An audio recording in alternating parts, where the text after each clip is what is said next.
Looking at a live look of the White House right now, where President Trump recently signed into law.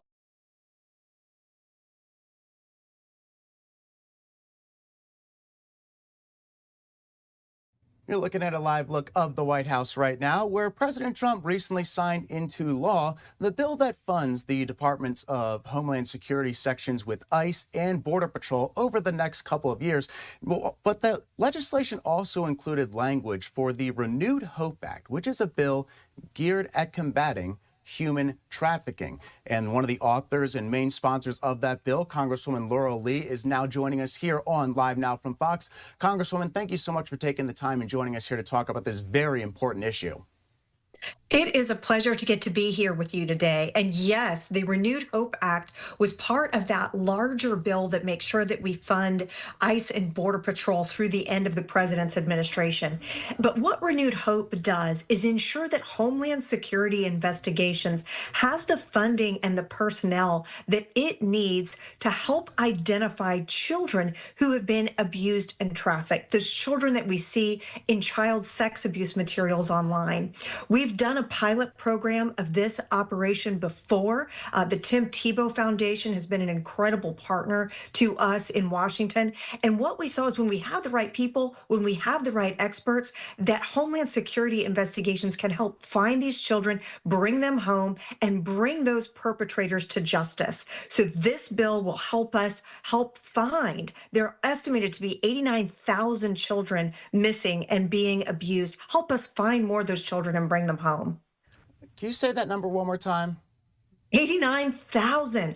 It is staggering. And so what we see is that as the internet has proliferated, as a predator has access to more tools, that these children are being abused. Many of them are taken, trafficked. Their images are being put out on the internet. And so it is so important that we identify who they are and help track them down and bring them home. It also gives us the evidence that we need to actually prosecute and convict and send these offenders to prison where they need to be. So it's a really important step to make sure we've got the forensic analysts, the experts who have worked in these crimes of exploitation, the people who know how to use the internet and use these images to track down children, track down perpetrators, that we've got the right experts in the room that can really help ensure that we are bringing home the maximum number of children. I wanted to kind of pull up here some of the things the Renewed Hope Act does: workforce expansion, direct hire authority, technology advancements, which are always important. And then, of course, you have victim privacy protection enforcement as well, among all the things that you just mentioned there that are extremely valuable to this. But, you know, one of the people who's been very big on this has been Tim Tebow and the Tim Tebow Foundation. You know, they have geared their organization at combating human trafficking, raising awareness for the issue. Tim Tebow has called it one of the greatest sins in modern human history. Can you talk about your relationship with Mr. Tebow and the impact he had on getting this bill across the finish line? He has had an incredible impact, and his foundation in shining a light on this issue and helping ensure that it's getting the attention and the momentum that it needs to actually get funded and become law. He's just been an incredible partner, and it is so wonderful to see somebody who uses their influence and their celebrity to help the most vulnerable. And he is passionate about making sure that these children, these very vulnerable children, that are actually have an advocate and have somebody that's fighting for them to help bring them home. So he has been an incredible partner. He comes to Capitol Hill. He meets with lawmakers. He ensures that we have those public-private partnerships that we need to really understand how to make a difference in stop human trafficking. So yes, I've absolutely loved working with the Tebow Foundation and the National Center for Missing and Exploited Children to help make this a reality. And this was a bipartisan effort, too. Debbie Wasserman Schultz in the House was a big partner for you on this, a Democrat from Florida. And then also Richard Blumenthal from Connecticut was a big help on this as well, a Democrat from Connecticut. And I believe going back to when you first rolled this out at a press conference not so long ago, which I was at back when I was on Capitol Hill, you said there's a reason why this is a bipartisan, bicameral piece of legislation that also has Tim Tebow involved in it. And that's because this is an issue that everyone is bipartisan on, the need to combat human trafficking.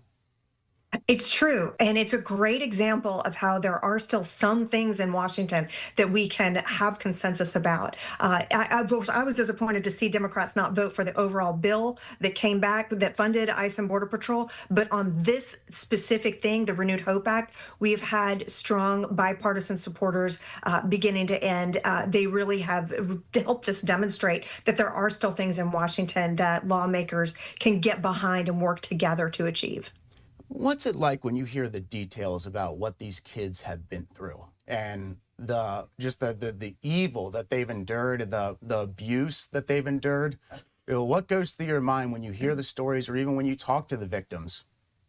It's really unimaginable for most people. And so my work in this area goes back many years to my time as a federal prosecutor, where I worked on cases that involved the sexual exploitation and trafficking of children. And for most families, it's just an unthinkable thing that happens to these children. The depravity, the abuse that occurs at the hands of these perpetrators is profoundly disturbing. But one thing that we know is that these children can go on to live full, productive, wonderful lives. That every child that we save, every child that we bring home, has a chance at living a life on their own again. And Tim Tebow really said it best. I mean, it may be the greatest sin that a human being can commit, to abuse a child in this way. But we know that we can stop these perpetrators more effectively when we allocate the right resources, the right expertise, the right strategy. And there's nothing more important that we can be doing as policymakers than focusing on this area. And what's a number that was disturbing I've heard Tim Tebow use before is the vast amount of these victims who are perpetrated by somebody who they know, who they trust, who they love, who they're related to. It's very disturbing when you hear that piece of information. But going back to Tim Tebow, you've also worked on legislation related to deepfakes online with Paris Hilton. And that's a bipartisan piece of legislation you've been working on that has Alexandria Ocasio-Cortez, the progressive congresswoman from New York, involved with it. So it seems like there is this ability that certain celebrities have on Capitol Hill, whether it be Tim Tebow or Paris Hilton, where they're able to take advantage of their celebrity and get lawmakers who otherwise might not work together on other pieces of legislation to work together and put their differences aside. Well, that is very true. And I also had a wonderful experience working with Paris Hilton, who is very committed to stopping this abuse of women, and others that happens to men and women. But the use of these sexual explicit images, these non-consensual deepfakes, she's done a lot of work in this area and others to stop this kind of abuse. And her too, the celebrity that's associated with Paris Hilton coming to Capitol Hill, she has the ability to get attention, to bring media attention, to drive a dialogue about a critically important issue.